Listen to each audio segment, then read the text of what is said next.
Can you hear me okay? All right. My name is Joseph Avesar. I am with an organization called the Israeli-Palestinian Confederation. Before I tell you about the Israeli-Palestinian Confederation and what we do, just want to tell you a short personal story. My sister is 65 years old. Now, when she was 16 years old, she was born in Tel Aviv, or near Tel Aviv.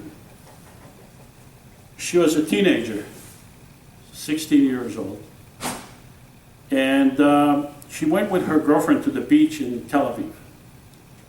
And they decided that they want to swim to those beautiful ships that were in the horizon. And they didn't realize how far those ships are and that there's no way they can get there. But in those days, Israel was poor. Now Israel has like tremendous amount of travelers in and out of Israel. But in those days, Israel was very poor, and everyone wanted to go abroad to see what we thought is all these beautiful homes and beautiful restaurants and all the luxury. And my sister wanted to do the same thing with her girlfriend, and they thought that if they go to those ships, they'll see the beautiful carpeting, and they had no idea that how far those ships are, and they had no idea how to get, once they get to the ship, how to get it up onto the deck. But that's not the story. So they started swimming at about 4 or 5 or 6 p.m., the two of them. And within an hour or two, her girlfriend got tired and said, you know what, I'm going back. My sister said, no, I think we're probably closer to the ships than to the shore, so I'll continue to swim. So they parted ways, and my sister continued to swim, and it got darker and darker and darker, and she sees the lights of Tel Aviv far in the, and she didn't know what to do. She's getting thirsty and tired and hungry, and luckily she found this log, and she started hugging it, and she stopped swimming. And it got really dark. And all of a sudden, she sees there's a little ship, a little boat, not a ship, a little boat, right in front of her. And she starts screaming, help, help, help. But the people on the boat couldn't hear her because the engine was working and they couldn't hear her, and it passed her. But luckily for us, my family and my sister, this boat was towing 10 other little boats. And in the last boat, there was a fisherman in the last boat, and he heard her. And they started circling, and he called the engine, the first boat, and he said, there's a person, and I heard a person in the water. So they started circling and circling and circling, and they found my sister. They pulled her up. She was all shaken. She was tired, she was hungry, she was scared to death. It turned out those fishermen were Arab fishermen from Akko. They took her into the ship, and they brought her straight to the port of Tel Aviv, which is a small port, where the police was already waiting because her girlfriend called the police. A month or two later, she took me, I was 10 years old at that time. She took me to Akko to thank those fishermen. And I can't tell you what a great reception we received from the fisherman and his dad. They took us to a restaurant, and I felt really happy being there, and I felt connected with the fisherman and his dad and all the people. And this stayed in my mind, probably will stay for the rest of my life. And this is what I think the Israeli-Palestinian Confederation is all about. It's about people. It's about people connecting with people. It makes no difference what their religion is. It makes no difference what their background. The highest connection between people is a personal connection. When I see a person, I don't see, I don't see what religion he is. I see a person, and that's how the Israeli-Palestinian Confederation is. We don't see real estate, and by that I mean 2 states or 1 state, as a priority. It could be. The Israeli government and the Palestinian government are making it a priority. They're starting with the most difficult issues. The most difficult issues to make peace, and that is, how do we divide the real estate between the Palestinians and the Israelis? And we say, fine, you want to divide it? Go ahead. Just so happen you haven't been successful for many, many, many years, over 60 years. But we say the number 1 priority is a connection between people. And that's what the Israeli-Palestinian Confederation is all about. We believe that there has to be an independent government for the people of Israel and Palestine together. Now, we don't believe in the annihilation of the government of Israel or the government of Palestine.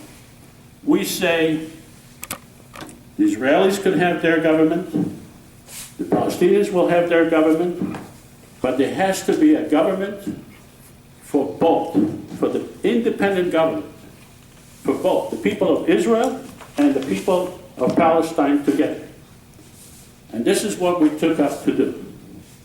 What we have done is we took the whole area of Israel, the West Bank and Gaza, which is approximately 11.5 million people. And we divided those areas into 300 districts. Not by nationality, not by religion, 300 districts. Each district will elect 1 person. That person could be an Israeli, that person could be Palestinian. It makes no difference. A Palestinian can vote for an Israeli if they are in the same district, and an Israeli could vote for a Palestinian. In addition to that, they will elect a president and a vice president.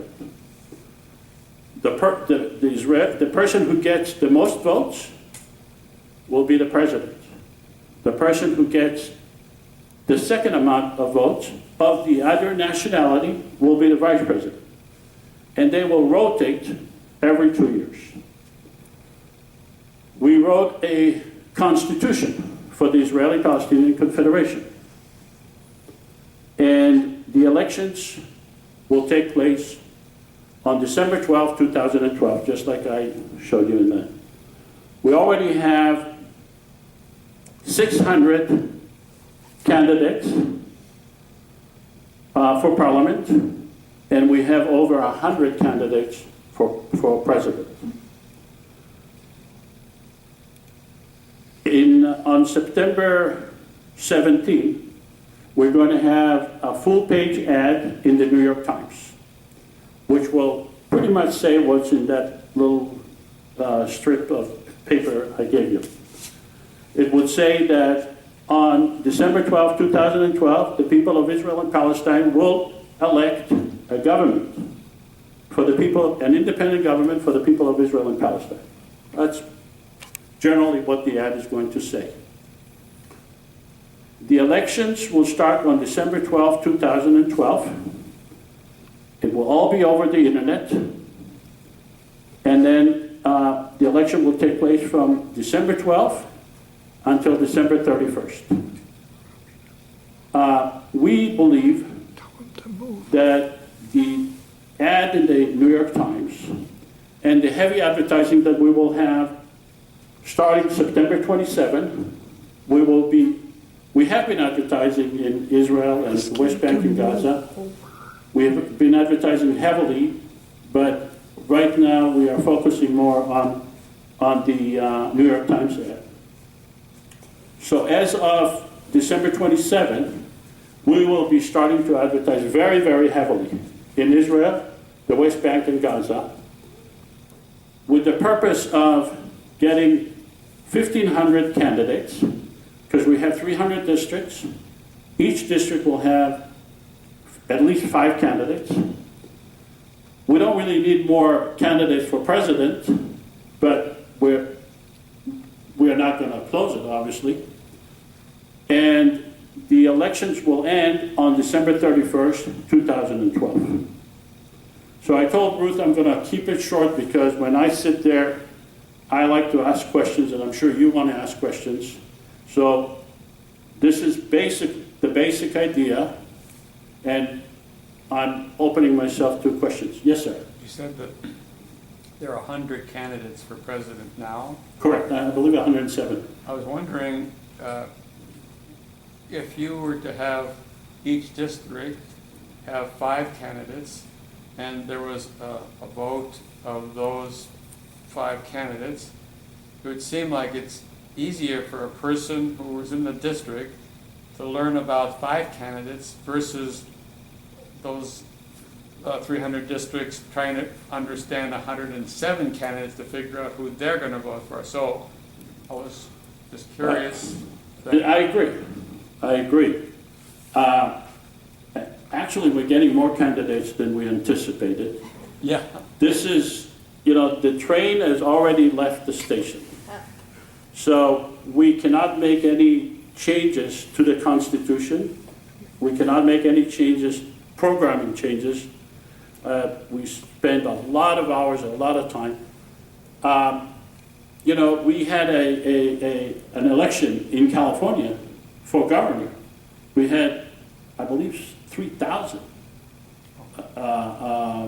candidates. But it's going to narrow down because some of those candidates are not qualified because they are underage. You have to be 30 years old, and some are below, so they are not qualified. And in order to run, you have an option of putting your picture or not. And a lot of people do not put their pictures, and I know why, and a lot of people have asked us to remove their picture. So I believe those that have the guts, those that are going to be spending time and money, will have an advantage. And they will be well known. They will be more well known. Yes, Ruth? My question is, once the election is completed, yes, how is this going to operate with respect to the current existing government? How will that work? Okay.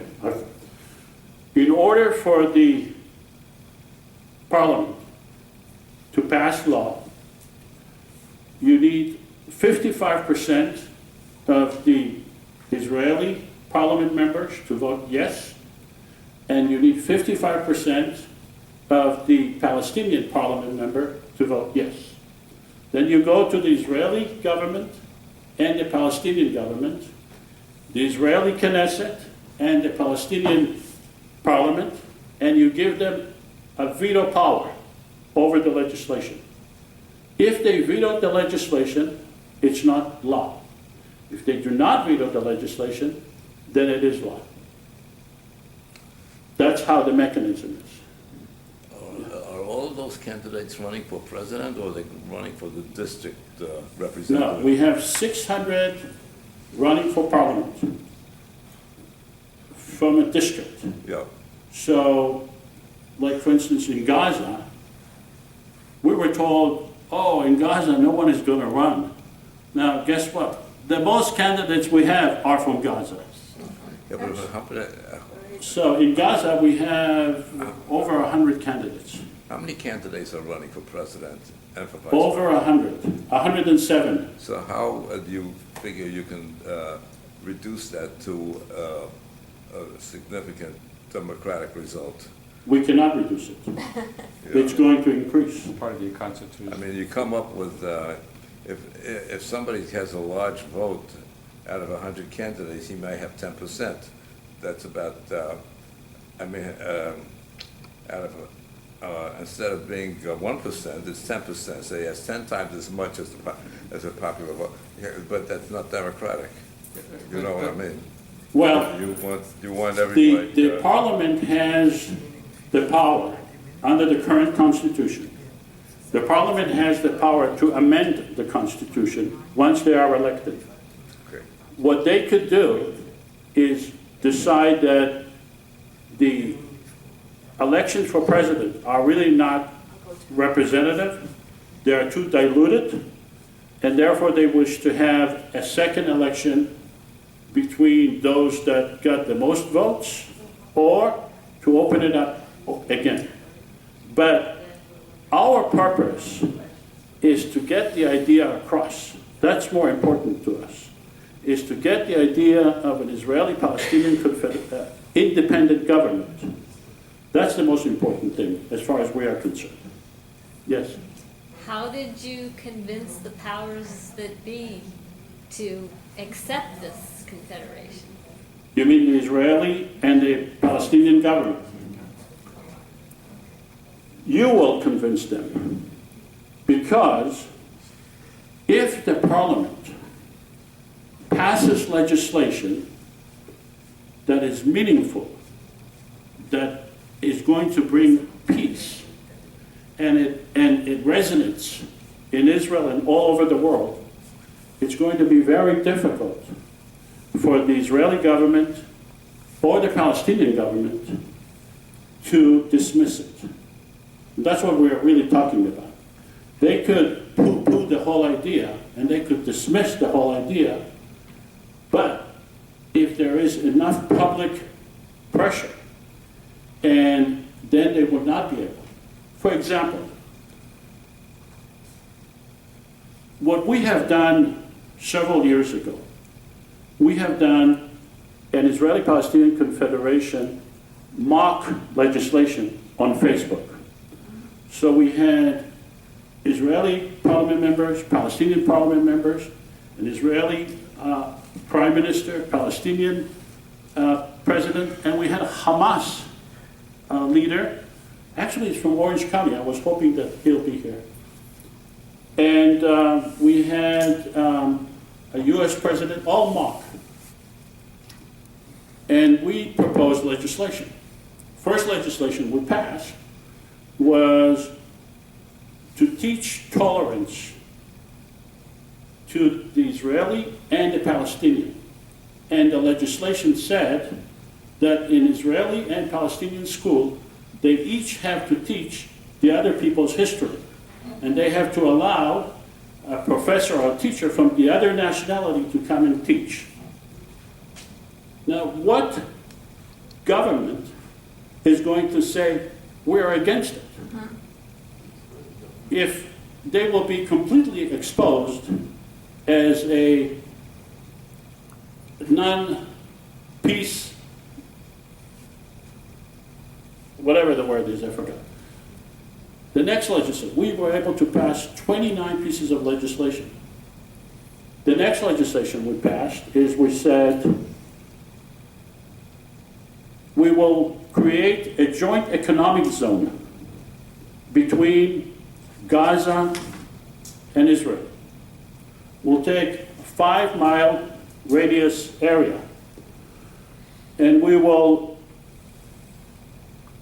be under the control of the Israeli-Palestinian Confederation, not under Israel, not under the Israeli-Palestinian Confederation. It will have its own police force, Israeli and Palestinian police officers, together under the Confederation. We will build universities, industry, agriculture, international airport, etc., etc. Now, what Israeli government or what Palestinian government will be able to object to this kind of a project? We came up with many, many, many ideas, such as creating a joint Israeli-Palestinian police force to allow access to Israelis and Palestinians to the holy sites in Israel and Palestine, in Jerusalem. Instead of having Israeli soldiers guarding it, why not have soldiers from Israel and Palestine together? You know, I was there about 2 years ago, and we were standing next to a segment near the wall in Bethlehem. And they didn't finish the wall, and there was an opening of about maybe 5 feet. There were 2 Israeli soldiers guarding until they complete the wall. And there was a Palestinian woman who came and wanted to cross. Now the wall just cut them right in the middle of the city. Her daughter was living on the other side of the wall. She wanted to go and visit her daughter. The Israeli soldiers were not able to speak to her. They didn't speak Arabic. Now, what's wrong if there was a Palestinian soldier and an Israeli soldier together so that they can communicate with the Palestinian woman in Arabic or with an Israeli person in Hebrew and communicate with each other? So the idea is to come up with legislation that neither the Israeli nor the Palestinian government will be able to say no. And hopefully, there will be so much pressure and so much acceptance that they will have to accept the idea. Yes? But let me ask... I was just wondering, the Likud and all the different, Medina and all the different... Kadima? What's it called? Kadima. Yeah, Kadima. K-A-D-I-M-A. Yeah. And I was just wondering, have you had any of the parties being more favorable towards this idea, or are they just, completely against any position like you're suggesting from the outside? Because that's really what it is. They are completely ignoring the idea. Ignoring, okay. They are ignoring it. I don't know if they're consciously ignoring it, but when we had the convention in Jerusalem, there were a lot of Palestinians who were demonstrating against the idea. They were not ignoring it. Now, it doesn't mean that Palestinians are against the idea, because we actually get more support from Palestinians. Yeah. I think both sides are afraid of the idea. The Israelis feel a little bit more confident that probably that this idea is not going to come to reality. And they are very busy with a lot of their own issues, so they are ignoring the idea. We are being ignored by everyone. I guess it's sort of an extension to that, because I know, I've read, both on the Palestinian side and on the Israeli side, there are extremists that do not want peace. So I'm wondering, in terms, especially of the 100 of presidents and the 300 representatives, if they are actually under some risk from having this idea promoted any further. Yes, they are, because after the convention we had in Jerusalem, which actually did not take place, there were a lot of the candidates who asked to withdraw. We saw a lot of media in the Palestinians that were very much against it. Sari Nusseibeh, who is the president of Al-Quds University, spoke very much in favor of the idea, and he's not received well by some Palestinians. We have to emphasize that neither the Israeli nor the Palestinian are monolithical in any way. They all have, but generally I can tell you we're getting a lot more support from the Palestinians than from the Israelis. Yes, Jeff? The biggest change that's happened since you started the Confederation about 4 or 5 years ago, 7 years ago. 7 years ago, is the J14 movement. How is the Confederation interacting or trying to interact with the J14 movement, which seems to be starting again? What is it, J14? What is that? J Street? J Street? J Street? J You Street. mean No, J the Street? protests. I'm sorry? The protests in Oh. Tel Aviv. Oh, right, for housing and all that. Oh. Isn't that called the Okay. J14 No, movement? it's called the Occupy. That was called the J14 No, movement. that's different. That sounds Is like it? Bastille Day. The demonstrations in Tel Aviv by the Israelis against the economic conditions in Israel for the middle class. That's what he's referring to.